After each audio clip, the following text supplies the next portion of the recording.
Hello students, आज हम पढ़ेंगे electric field due to wire. अब देखो, वायर जो होता है इस तरह से एक कोई सीधा वायर है, इस पर हमने चार्ज दे रखा है।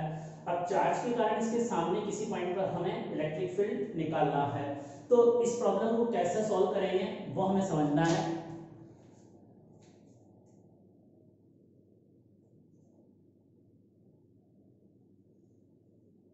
ये फाइनाइट वायर है, इसकी लेंथ इनफाइनाइट नहीं है, इसके कारण इसके सामने किसी पॉइंट पर, इस पॉइंट पर मान लो मुझे इलेक्ट्रिक फील्ड निकालना है, कितना होगा। तो इस पॉइंट पर इलेक्ट्रिक फील्ड निकालने के लिए सबसे पहले इस पॉइंट से वायर पर एक परपेंडिकुलर ड्रॉ करेंगे। और मान लो ये जो लेंथ है, ये जो डिस्टेंस है वो डी है। इसको हम इस पी पॉइंट की वायर से परपेंडिकुलर और शॉर्टेस्ट डिस्टेंस करेंगे। अब जो वायर के एक्सट्रीम पॉइंट है, जैसे ए और ये बी, इस एक्सट्रीम पॉइंट को इस पी पॉइंट से ज्वाइन करेंगे। ये ज्वाइन किया हमने, ये एंगल मान लो अल्फा आया हमारे पास, और इसी तरह से नीचे ज्वाइन किया, ये एंगल बीटा। अब इस वायर में कौन सी चार्ज डेंसिटी डिफाइन होती है? लैम्डा, सिग्मा या रो। मैंने आपको तीन तरह की चार्ज डेंसिटी बताई थी, और वायर के लिए बताया था कि लैम्डा चार्ज डेंसिटी डिफाइन होती है। और लैम्डा का मतलब भी हमने डिस्कस किया था, वायर पर total charge divided by wire की टोटल लेंथ। अब इस पी पॉइंट पर जो इलेक्ट्रिक फील्ड होगा ना, इस इनफाइनाइटली लॉन्ग वायर के कारण, सॉरी फाइनाइट वायर के कारण, मैं मान लेता हूं चार्ज डेंसिटी प्लस है। तो अब इस पी पॉइंट पर जो इलेक्ट्रिक फील्ड होगा, इस वायर के परपेंडिकुलर डायरेक्शन में कंपोनेंट, ये इसका मतलब है वायर के परपेंडिकुलर डायरेक्शन में कंपोनेंट। और इसी तरह से यहां ये इलेक्ट्रिक फील्ड वायर के पैरेलल डायरेक्शन में मान लो नीचे होगा। नीचे भी हो सकता है, ऊपर भी हो सकता है। नीचे तब होगा जब इस पॉइंट के ऊपर वाली लेंथ ज्यादा होगी, और ऊपर वाली लेंथ ज्यादा होने का मतलब अल्फा बीटा से ज्यादा है। अगर अल्फा बीटा से ग्रेटर है तो यह नीचे की तरफ इलेक्ट्रिक फील्ड का डायरेक्शन होगा।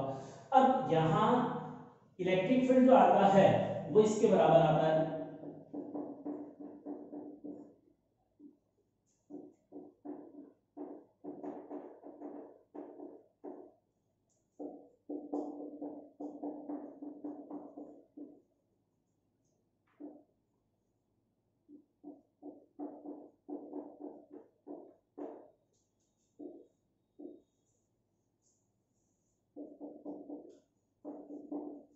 ये इस वायर के कारण जो इलेक्ट्रिक फील्ड आता है।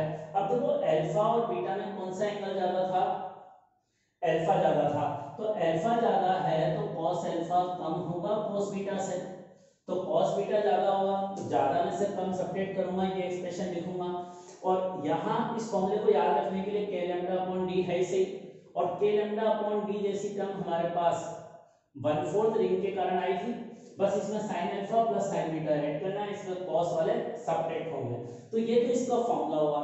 अब इसका डेरिवेशन हम बाद में डिस्कस करेंगे, पहले इसकी एप्लीकेशन डिस्कस करते हैं कि इनफाइनाइटली लॉन्ग वायर के कारण जो इलेक्ट्रिक फील्ड है वो इसके बराबर है। अब फाइनाइट वायर के कारण, सॉरी, अब हम आते हैं इसके स्पेशल केस पर। तो पहला स्पेशल केस,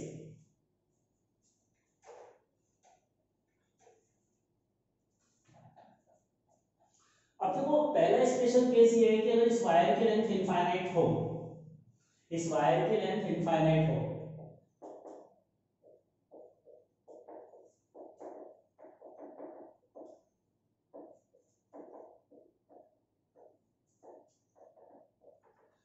अब देखो अगर वायर की लेंथ इनफाइनाइट है तो ये वायर की लेंथ हमने कंसीडर की है L।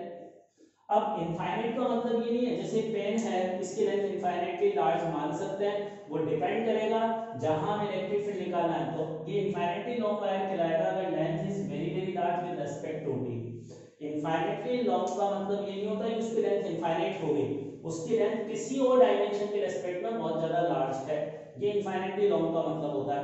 अब देखो, अगर यहां पर ये वाला जो पॉइंट है वायर का, ये यहां की जगह थोड़ा और ऊपर वायर होता और फिर उसको इस पॉइंट से ज्वाइन करता, तो अल्फा का एंगल अभी से ज्यादा आता है या कम? ज्यादा आता ना। तो यहां अगर ये वायर की ये वाला पॉइंट ऊपर की तरफ बढ़ाता जाऊं क्योंकि इसकी लेंथ तो बहुत ज्यादा है, तो अल्फा बढ़ते बढ़ते मैक्सिमम कितना होगा? 90 डिग्री। और इसी तरह से अगर बी पॉइंट भी नीचे एक्सटेंडेड हो तो बीटा की भी मैक्सिमम वैल्यू क्या होगी? 90 डिग्री। तो इस कंडीशन में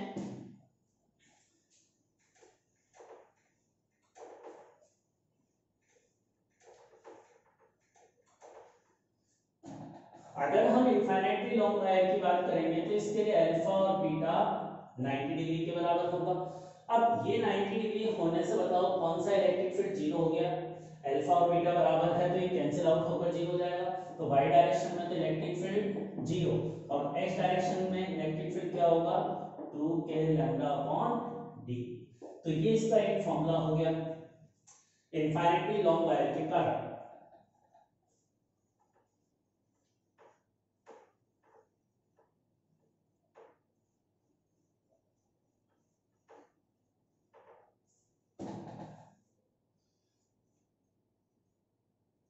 अब देखो इनफाइनाइटली लॉन्ग वायर को डायग्राम में हम रिप्रेजेंट करेंगे ना, इसकी लेंथ जैसे इनफाइनाइट तक है तो डैश डैश करके बना देता है और इस वायर पर चार्ज डेंसिटी लैम्डा। अब इसके सामने मुझे इस पॉइंट पे इलेक्ट्रिक फील्ड निकालना है तो यहां से एक परपेंडिकुलर लाइन ड्रॉ करूंगा और ये डिस्टेंस डी मानी। तो इस पॉइंट पर इलेक्ट्रिक फील्ड का y कंपोनेंट 0 है और y कंपोनेंट का मतलब इलेक्ट्रिक फील्ड का डायरेक्शन जो वायर के पैरेलल है और इसी तरह से x डायरेक्शन का मतलब है इलेक्ट्रिक फील्ड का वायर के परपेंडिकुलर कंपोनेंट। अब यहां अगर वायर यह है तो इस p पॉइंट पे इलेक्ट्रिक फील्ड इधर ही होगा ना, बस ये वायर के परपेंडिकुलर होगा, रेडियली आउटवर्ड होगा अगर लैम्डा प्लस है तो, अगर लैम्डा माइनस है तो रेडियली इनवर्ट होगा। ये इस इलेक्ट्रिक फील्ड का मतलब है। करना इस डायग्राम को नोट।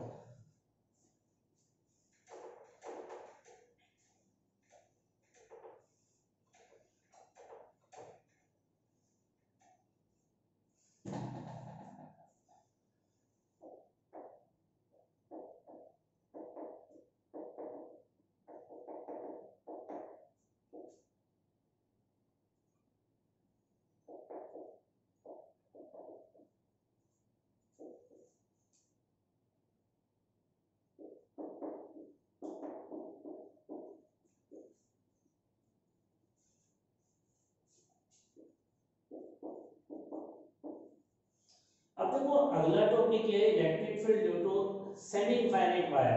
अब सेमी इनफाइनाइट अगर इस वायर की लेंथ इनफाइनाइट है, सेमी इनफाइनाइट का मतलब आधा वायर, तो इनफाइनाइट बाई 2 भी तो इनफाइनाइट होता है, तो इनफाइनाइटली लॉन्ग ही वायर होता है। जैसे इनफाइनाइटली लॉन्ग वायर अगर यहाँ इलेक्ट्रिक फील्ड निकाला तो इसके ठीक सामने इधर भी ऊपर लेंथ इनफाइनाइट है नीचे भी इनफाइनाइट है।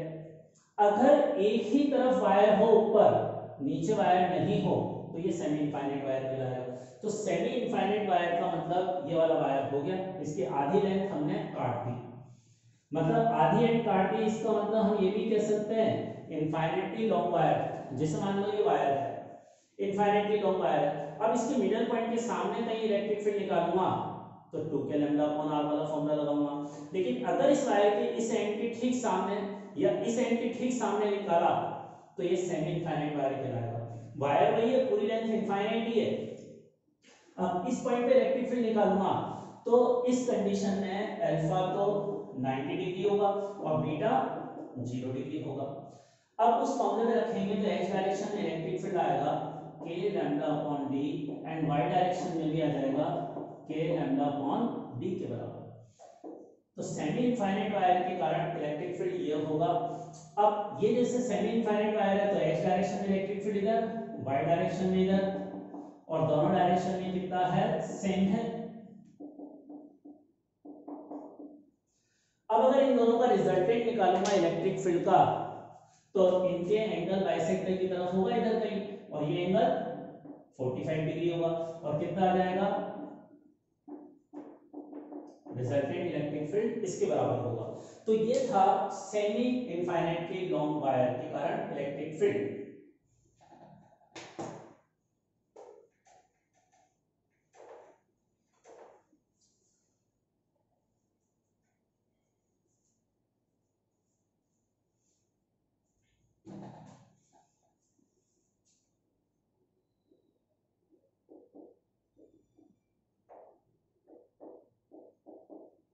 अब देखो हमारा जो स्टैंडर्ड फॉर्मूला था इस वाले तरह का वायर था, इसमें जो परपेंडिकुलर लाइन है इससे जो वायर के दो एक्सट्रीम पॉइंट है ना वो इस लाइन के दोनों अलग अलग डायरेक्शन में है। अब अलग अलग डायरेक्शन में है तो हम अल्फा बीटा की यहां से जो वैल्यू आएगी वो रख देंगे। लेकिन एक दूसरा डायग्राम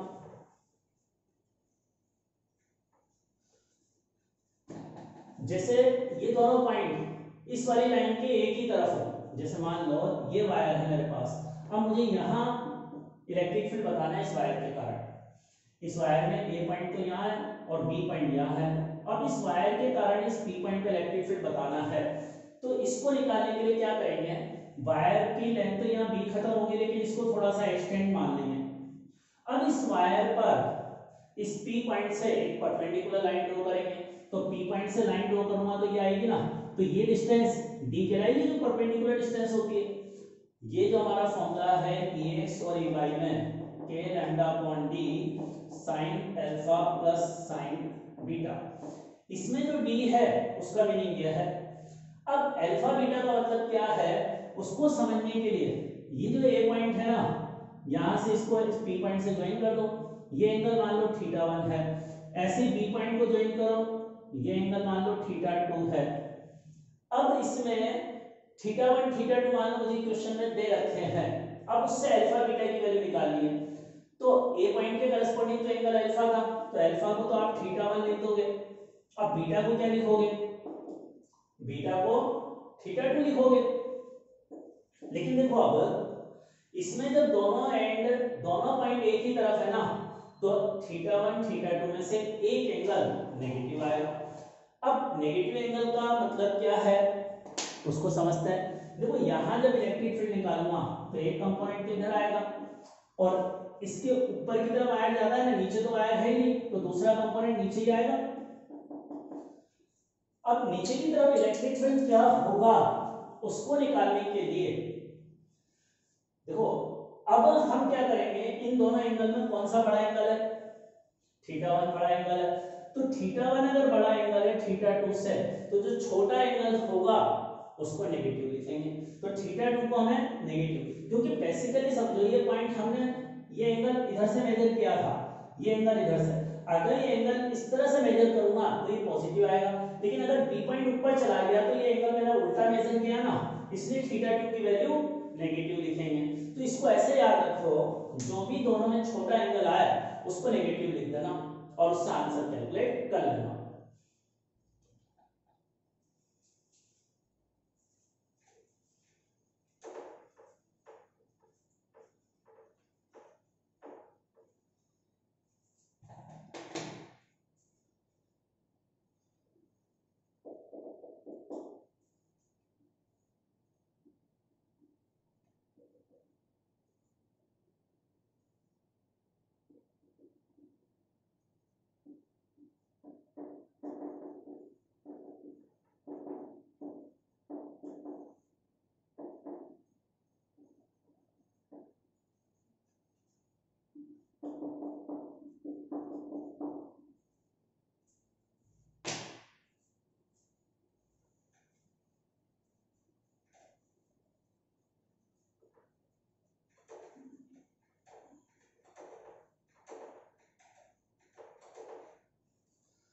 अब देखो यहाँ ये क्वेश्चन ये है कि ये इनफाइनाइटली लॉन्ग वायर है, इस पे चार्ज पॉजिटिव चार्ज डेंसिटी दे रखी है। अब इसको एक्सेल मानकर एक चार्ज पार्टिकल ऐसे यूनिफॉर्म सर्कुलर मोशन कर रहा है कांस्टेंट स्पीड से इसके चारों तरफ। ये जो सर्कुलर मोशन हो रहा है उसकी एक्सेल वायर को डिनोट करती है। ये सर्कुलर मोशन का प्लेन ऐसे है तो वायर ऐसे रखा हुआ है इसके परपेंडिकुलर। अब ये मेरे हाथ वाले प्लेन में चार्ज पार्टिकल सर्कल में मूव कर रहा है विद कांस्टेंट स्पीड। अब अगर इसकी स्पीड कांस्टेंट है तो हमें इसकी वो कांस्टेंट स्पीड बतानी है और टाइम पीरियड बताना है क्या होगा, ये अपना क्वेश्चन है। अब देखो इसको सॉल्व कैसे करेंगे, इसको सॉल्व करने के लिए ये जैसे वायर इनफाइनाइटली लॉन्ग, अब किसी इंस्टेंट पर चार्ज पार्टिकल यहां था, तो इस चार्ज पार्टिकल पर माइनस चार्ज है ना, और इस पर चार्ज डेंसिटी पॉजिटिव है। अब इस पॉइंट चार्ज पर यहाँ इस वायर के कारण इलेक्ट्रिक फोर्स लगेगा, उस इलेक्ट्रिक फोर्स को हम इस फॉर्मूले से निकालेंगे, चार्ज इनटू इलेक्ट्रिक फील्ड, और इलेक्ट्रिक फील्ड लिखेंगे वायर के कारण 2k लैम्डा अपॉन r। अब इतना फोर्स लगेगा, देखो वायर पर चार्ज डेंसिटी पॉजिटिव है तो इसके कारण यहाँ इलेक्ट्रिक फील्ड आउटवर्ड होगा, लेकिन ये चार्ज नेगेटिव है तो नेगेटिव चार्ज पर ई और एफ अपोजिट डायरेक्शन में होते हैं, तो ई अगर उधर है तो इस नेगेटिव चार्ज पर इलेक्ट्रिक फोर्स अंदर की तरफ लगेगा। अब ये वायर जिस सर्कल में घूम रहा है, ये चार्ज जो जिस सर्कल में घूम रहा है वो ये है और उस सर्कल का सेंटर ये है। अब हम ये जानते हैं कि अगर कोई चार्ज पार्टिकल सर्कल में घूमता है तो सेंटर की तरफ लगने वाला रिजल्टेंट फोर्स सेंट्रीपिटल फोर्स के बराबर होता है। तो यहाँ इसको सर्कल में घुमाने का जो काम कर रहा है वो इलेक्ट्रिक फोर्स कर रहा है, तो इस इलेक्ट्रिक फोर्स का ही दूसरा नाम सेंट्रीपिटल फोर्स है। और सेंट्रीपिटल फोर्स का फॉर्मूला क्या होता है बच्चों बताओ? अगर ये v वेलोसिटी से r रेडियस की सर्कल में मूव करे तो mv²/r। अब इससे सॉल्व करके हम वेलोसिटी निकालेंगे, तो ये इसका सॉल्यूशन।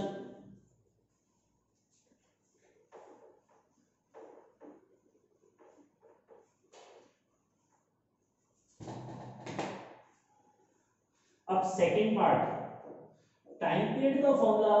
टाइम पीरियड का मतलब है एक पूरा चक्कर लगाने में लिया गया टाइम। अब देखो time is equal to speed constant है, तो स्पीड अगर कांस्टेंट है तो टाइम इज इक्वल टू होगा डिस्टेंस अपॉन स्पीड। अब एक चक्कर में ये पार्टिकल कितनी डिस्टेंस चलेगा इस सर्कल की पेरीमीटर, तो पेरीमीटर है 2πr/b। इससे आंसर निकालेंगे। इस टाइम पीरियड को निकालने का दूसरा मेथड,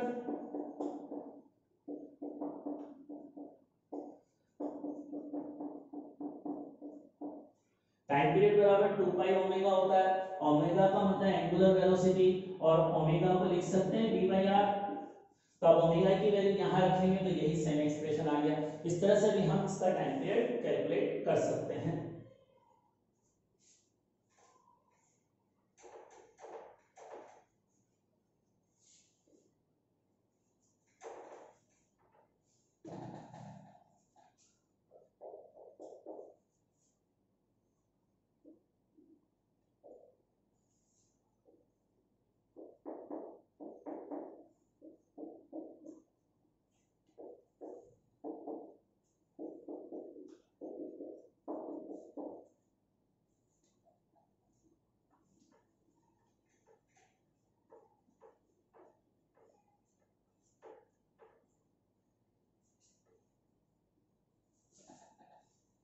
अब देखो ये पहला वाला तो इनफाइनाइटली लॉन्ग वायर है, दूसरा फाइनाइट वायर है, और इस फाइनाइट वायर की लेंथ मुझे क्वेश्चन में दे रखी है l। इस पर लीनियर चार्ज डेंसिटी λ1, इस पर λ2। तो अब इन दोनों वायर के बीच में इलेक्ट्रिक फोर्स लगेगा ना, वो इलेक्ट्रिक फोर्स हमें कैलकुलेट करना है कितना लगेगा। इस AB वायर पर कौन इलेक्ट्रिक फोर्स लगा रहा है? पहला वाला वायर। कितना लगा रहा है वो कैलकुलेट करना है। अब इसका सॉल्यूशन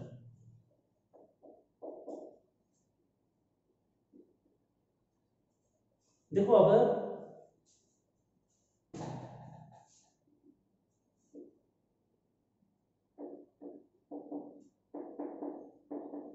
बताओ फोर्स किस फॉर्मूले से निकालेंगे? मैं फोर्स निकालने के लिए ये वाला फॉर्मूला यूज करूंगा, चार्ज इनटू इलेक्ट्रिक फील्ड।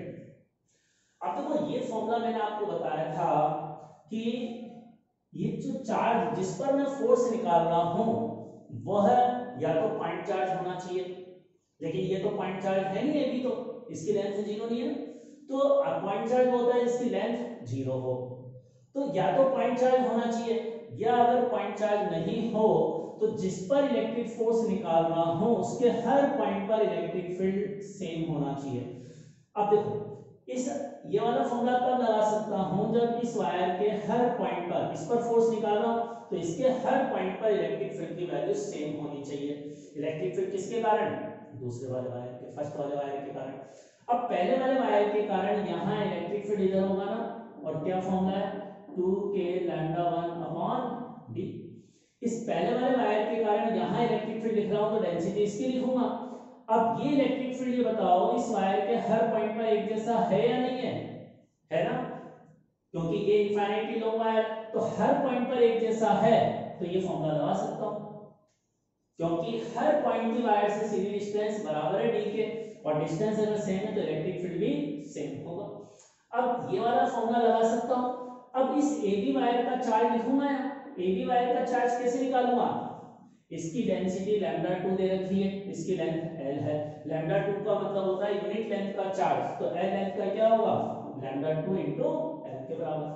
अब इन दोनों को मल्टीप्लाई करूंगा तो आंसर आ जाएगा।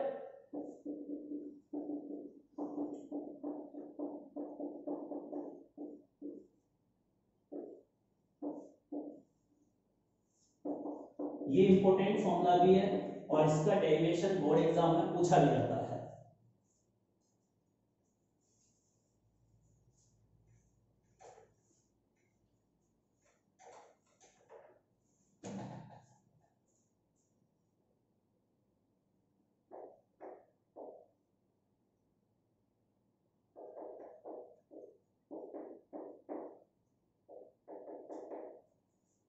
अब सेकंड पार्ट में लिखो calculate work done by external force to increase their separation from D to 2D। इन दोनों वायर के बीच का जो इनिशियल सेपरेशन D है, इसको 2D करने में एक्सटर्नल फोर्स का वर्क कितना होगा ये हमें बताना है, या work done by electric force calculate करना है। Sorry, calculate work done by electric force. अब जैसे मान लेते हैं हमारे पास ये दो वायर है, इससे AB वायर पर इलेक्ट्रिक फोर्स किधर लगा, ये फोर्स इतना लगा। अब देखो इसकी चार्ज डेंसिटी भी पॉजिटिव मानना हो, तो ये चार्ज पॉजिटिव है तो जिधर E है उधर फोर्स लगेगा, तो AB वायर पर फोर्स इधर लगेगा, लगेगा ना। ये F के बराबर लगा मान लो, किसने लगाया पहले वाले वायर में। अब न्यूटन्स थर्ड लॉ से बताओ सेकंड वाला वायर भी फर्स्ट पर इतना ही इलेक्ट्रिक फोर्स लगाएगा ना, चाहे दो वायर बड़े छोटे हों, लेकिन न्यूटन्स थर्ड लॉ से every action has a equal and opposite reaction. अगर AB वायर के कारण इस पर फोर्स निकालना हो तो वो भी इसके बराबर ही आएगा, रिपल्शन फोर्स। अब अगर इन वायर के बीच में फोर्स ऐसा लग रहा है तो इनके बीच की डिस्टेंस बढ़ेगी ना, तो डिस्टेंस D से बढ़कर 2D होगी। तब तक इलेक्ट्रिक फोर्स ने इसकी डिस्टेंस बढ़ाई, तो इलेक्ट्रिक फोर्स का वर्क बता रहे हैं क्या होगा। अब देखो फोर्स का वर्क कैसे निकालेंगे,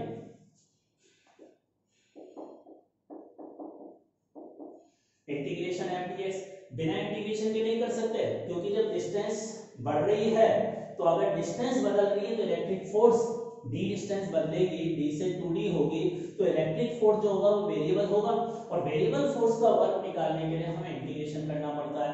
अब किसी इंस्टेंट पर मान लेते हैं दोनों वायर के बीच की डिस्टेंस x हो गई, तो देखो दोनों वायर की डिस्टेंस चेंज होकर x हो गई, तो जब डिस्टेंस x है तो इलेक्ट्रिक फोर्स कितना लगेगा 2k lambda 1 lambda 2 divided by x into l, इतना फोर्स लगेगा। अब ये फोर्स यहां रखकर इसको इंटीग्रेट कर देते हैं,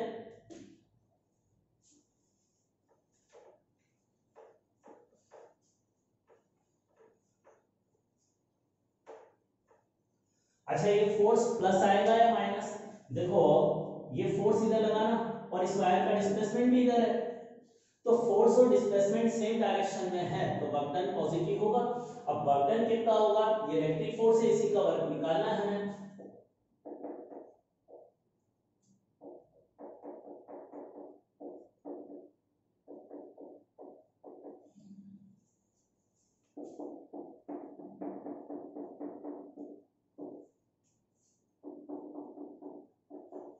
अब देखो इंटीग्रेशन करना है तो ये वाली term 2k lambda 1 lambda 2 l constant थी, तो इंटीग्रेशन से बाहर आ गई, अंदर बचा इंटीग्रेशन। और 1/x का इंटीग्रेशन क्या होता है, हाँ ln x, तो इसकी जगह ln x लिख दूंगा।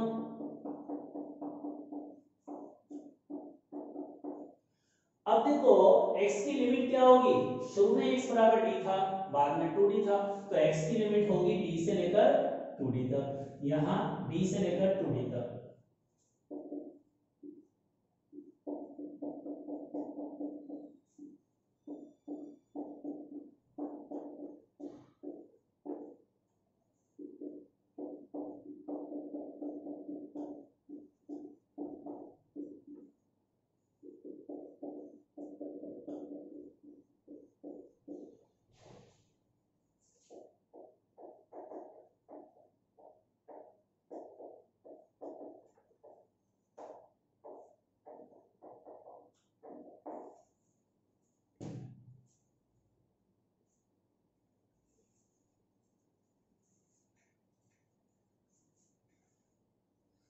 अब देखो इसको मैंने कैसे सॉल्व किया।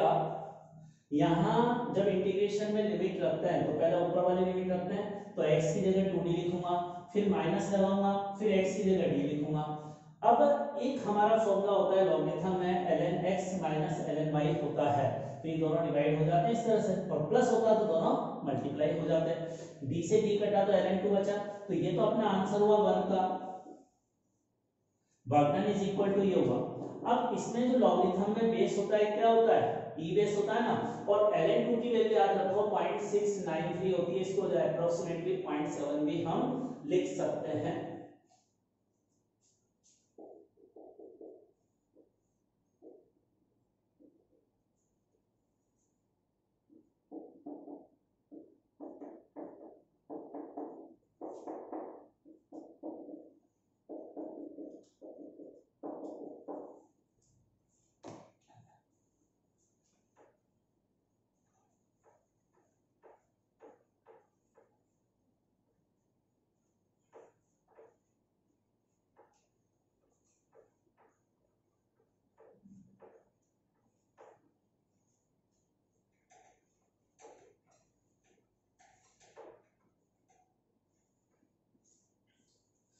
अब देखो ये हमारा क्वेश्चन है कि एक वायर ऐसे रखा है, दूसरा वायर इसकी परपेंडिकुलर रखा है सेम प्लेन में। अब इस वायर के जो पास वाला पॉइंट है उसकी ए डिस्टेंस है, वायर की लेंथ है, तो ए बी वायर पर इन दोनों के बीच इलेक्ट्रिक फोर्स लगेगा, चार्ज है, तो वो फोर्स कितना होगा वो निकालना है, और दोनों वायर एक दूसरे पर इक्वल अमाउंट का फोर्स लगाएंगे अपोजिट डायरेक्शन में।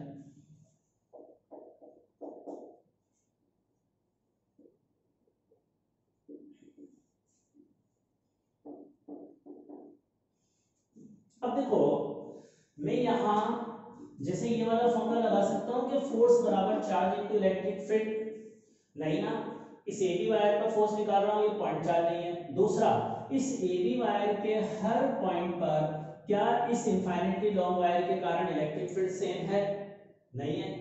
क्यों नहीं है सेम? अच्छा बताओ ए पॉइंट पर ज्यादा है या बी पर? ए पर ज्यादा है ना, उसका रीजन ए की यहां से डिस्टेंस कम है, तो इस वायर के हर पॉइंट पर डिस्टेंस अलग अलग है, तो इलेक्ट्रिक फील्ड अलग अलग है, इसलिए फॉर्मूला नहीं लगा सकते। अब हम अगर ऐसा होता है तो हमें, क्योंकि यहाँ हर पॉइंट पे इलेक्ट्रिक फील्ड वेरिएबल है, इसलिए इंटीग्रेशन करना होगा और इंटीग्रेशन के लिए क्या करेंगे, फोर्स इज इक्वल टू ये फॉर्मूला लगेगा electric field into D Q. अब इसका मतलब यह है मुझे ए बी वायर का फोर्स निकालना है, तो इसमें एक छोटे सा एलिमेंट मुझे कंसीडर करना होगा, तो इस वायर में मैं एक छोटा सा एलिमेंट यहाँ कंसीडर करता हूँ। ये इस वायर का एक छोटा सा पार्ट है जो वायर से h डिस्टेंस पर है, और इसकी थिकनेस, इसकी लेंथ dx है। अब डिफरेंशिएशन की d का मतलब होता है dx लेंथ बहुत छोटी है x के रेस्पेक्ट में, और अगर dx बहुत छोटी है तो मैं ये मान सकता हूं कि dx के हर पॉइंट पर यहां सब जगह इस वायर के कारण जो इलेक्ट्रिक फील्ड होगा वो हर जगह एक जैसा होगा। पूरे वायर में तो नहीं होगा पूरी लेंथ में, लेकिन अगर ये बहुत छोटी लेंथ है तो छोटे से टुकड़े में हर जगह इलेक्ट्रिक फील्ड सेम होगा, तो इस छोटे से टुकड़े पर जो इलेक्ट्रिक फोर्स लगेगा वो हम इस फॉर्मूले से निकाल सकते हैं। तो अब देखिए यहां इस छोटे से टुकड़े का चार्ज कितना होगा, इसकी डेंसिटी है ना लैम्डा 2, तो लैम्डा 2 इंटू dx, ये इसका चार्ज होगा। इस छोटे से टुकड़े का चार्ज इसके बराबर होगा। अब इस फॉर्मूले में वैल्यू रखते हैं E की जगह और डेल्टा Q की वैल्यू, ये 2 के लैम्डा 1, इस पहले वायर के कारण इलेक्ट्रिक फील्ड है ना, तो पहले वायर की डेंसिटी आएगी, और इसमें इसका चार्ज है दूसरे वायर का, तो दूसरे वायर की चार्ज डेंसिटी आएगी lambda 1 upon x into lambda 2 into dx, ये आ गया। अब इसको भी पहले की तरह इंटीग्रेशन करेंगे तो क्या आ जाएगा, ये इंटीग्रेशन से बाहर कांस्टेंट है और 1 अपॉन x बचा, उसका इंटीग्रेशन ln x, और लिमिट क्या होगी, अब देखो लिमिट को यहां ये a डिस्टेंस दे रखी क्वेश्चन में, अब इस एलिमेंट को यहां की जगह यहां लूंगा तो x घटेगा ना, और यहां लूंगा तो x क्या हो जाएगा a के बराबर, तो मुझे पूरा वायर कवर करना है, तो ये कहां से कहां तक बदलूंगा, x की मिनिमम वैल्यू यहाँ है कितनी a, तो x की मिनिमम वैल्यू तो a है, और जब ये एलिमेंट यहां जाएगा तो x की maximum value a plus l हो जाएगी, तो a प्लस l तक इसको इंटीग्रेट करेंगे।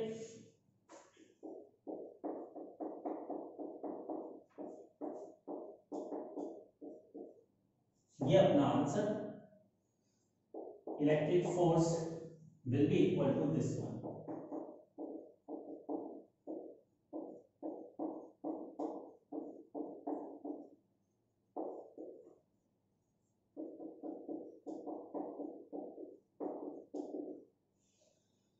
तो ये अपना आंसर। अच्छा बच्चों देखो, अगर आपको इस कोई भी दिक्कत आया तो मेरा व्हाट्सएप नंबर है, इस पर मुझे मैसेज करना है, मैं वहां आपको उस प्रॉब्लम का सॉल्यूशन दे दूंगा। इसके अलावा जो मैं पढ़ा रहा हूँ उससे रिलेटेड जो प्रॉब्लम्स है, प्रॉब्लम के बुकलेट है, वो भी मैं व्हाट्सएप नंबर पर अपडेट करता हूँ, और जो मैंने थ्योरी पढ़ाई है उसकी थ्योरी नोट्स भी वहां पर अपडेट हैं, तो आप उनको वहां से देख सकते हैं। और इस तरह से अपनी पढ़ाई को आप बिल्कुल ऐसे जैसे आप ऑफलाइन पढ़ रहे हैं, क्लासरूम में पढ़ रहे हैं, उस तरह से कंटिन्यू कर सकते हैं। आपके सामने मैं हूँ टीचर के रूप में, और इस लॉकडाउन में भी आप अपनी पढ़ाई को बिल्कुल भी डिस्टर्ब नहीं करें और बिल्कुल रेगुलर रहें, डेली वर्क। जैसे मैं आपको ये 20-25 मिनट का वीडियो देता हूँ, लेकिन इस वीडियो को आपको पढ़ने में करीब 1 घंटे से ज्यादा टाइम लगेगा, क्योंकि मैं यहाँ आपको उतारने का टाइम नहीं देता हूँ, और ये मान के चलता हूँ अगर आपको कोई चीज उतारनी है तो आप अपना वीडियो पॉज करें और उसके बाद उसको नोट डाउन कर लें। कोई चीज अगर दोबारा समझनी है तो इसको वापस आप पेज में ले जाकर देख सकते हैं, कई बार चीजों को समझ सकते हैं। तो करीब एवरेज हर स्टूडेंट को जो है 1 घंटा इस थ्योरी नोट्स को पढ़ने में लगता है। उसके बाद आप प्रॉब्लम सॉल्व करें, और फिर अगर कोई डाउट हो तो मैं व्हाट्सएप नंबर पर अवेलेबल हूँ, कभी भी आप पूछ सकते हैं। Thank you.